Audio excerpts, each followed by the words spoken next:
Welcome back. You're still watching Network Africa on Channels Television. Now, the Egyptian government continues its crackdown on the press, and no, it's not just targeting Al Jazeera staff, but journalists in general. As a result, 4 new arrests have been made in Cairo.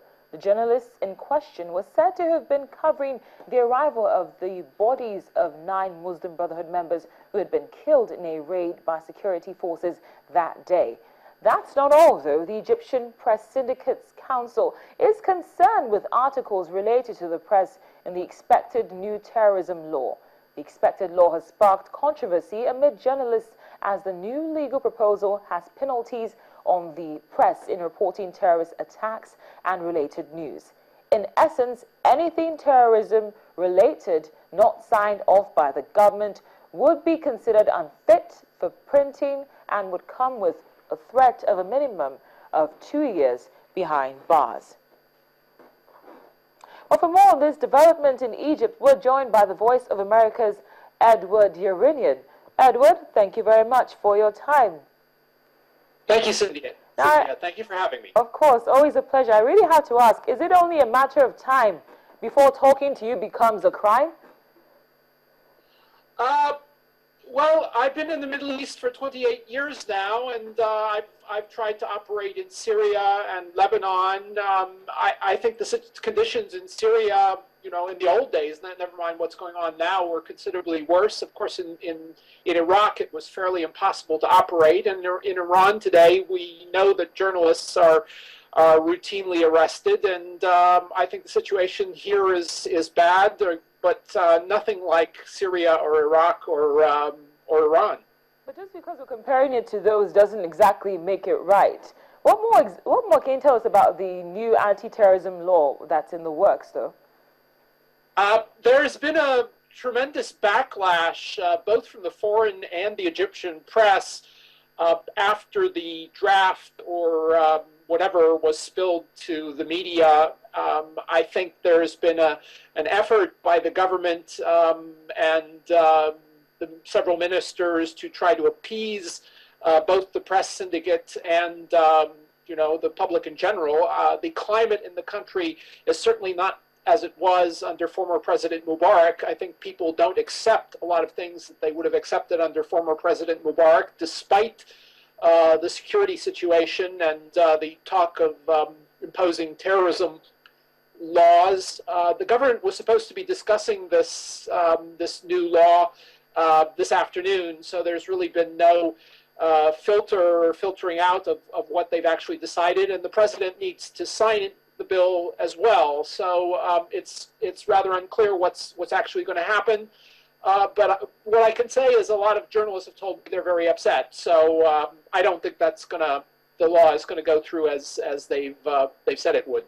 Now, based on the new arrests that have been made and with these new press freedom laws in place, how do you think it's going to affect the trials of journalists who are already behind bars, for instance, the Al Jazeera journalists? Well, the Al Jazeera case is very specific.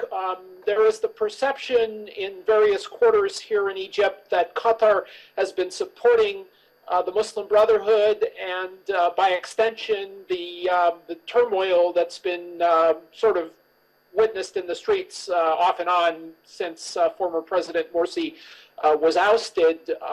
So there's a great deal of anger on the part of many people towards Al Jazeera TV, and they have a bad record of, that is the Arabic version, I won't speak for the English version, but a very bad record of putting out misinformation, disinformation on the day that the army took out or sort of cleared out the Muslim Brotherhood's protest camp.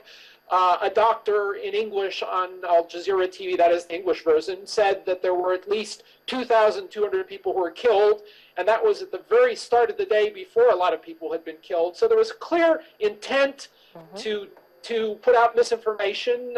I've seen them say there were, you know, anywhere like up to 100,000 demonstrators out in Tahrir Square, when you could see with your naked eye that there weren't more than maybe 10 at the most. Well, Edward, thank you very much for joining us. As always, it's been a pleasure. Hopefully the next time we talk to you, it will still be legal. Thank you very much. Thank you, Cynthia. The Voice of America's Edward Uranian reporting from Cairo. Just a reminder of what we're looking at is the Egyptian government, which is cracking down on the press. 4 arrests have been made. The journalists who were arrested in this case were said to have been covering the arrival of the bodies of 9 Muslim Brotherhood members who had been killed in a raid by security forces that day.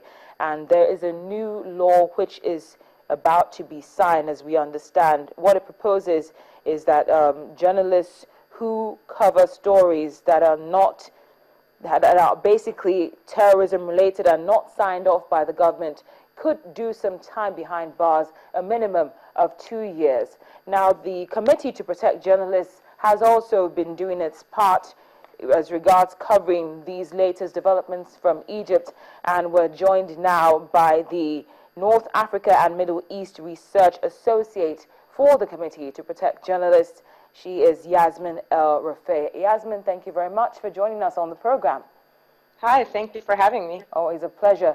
Now, looking at the fact that we seem to be inching closer to an extinction of press freedom in Egypt, my question is there anything that the Committee to Protect Journalists and other groups like yours could do to stop the direction to which this seems to be going?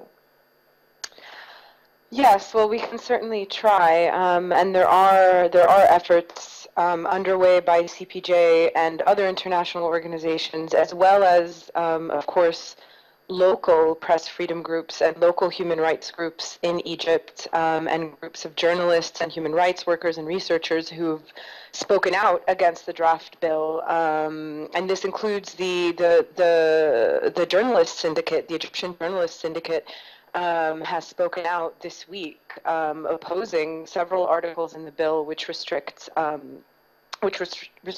press freedom, and have also expressed their dissatisfaction with the fact that they were not consulted on the drafting of this legislation.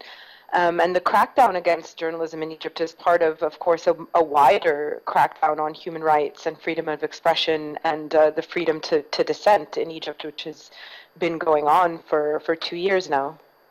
Well, we will keep a tab on the developments. Thank you so much for joining us. We're very grateful for your time.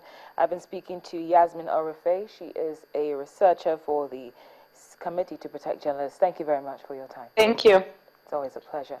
Now, still to come on Network Africa, abuse of press freedom isn't exclusive to Egypt. It's happening right here in Nigeria. Journalist Yomi Olomofe shares his terrible experience in just a moment.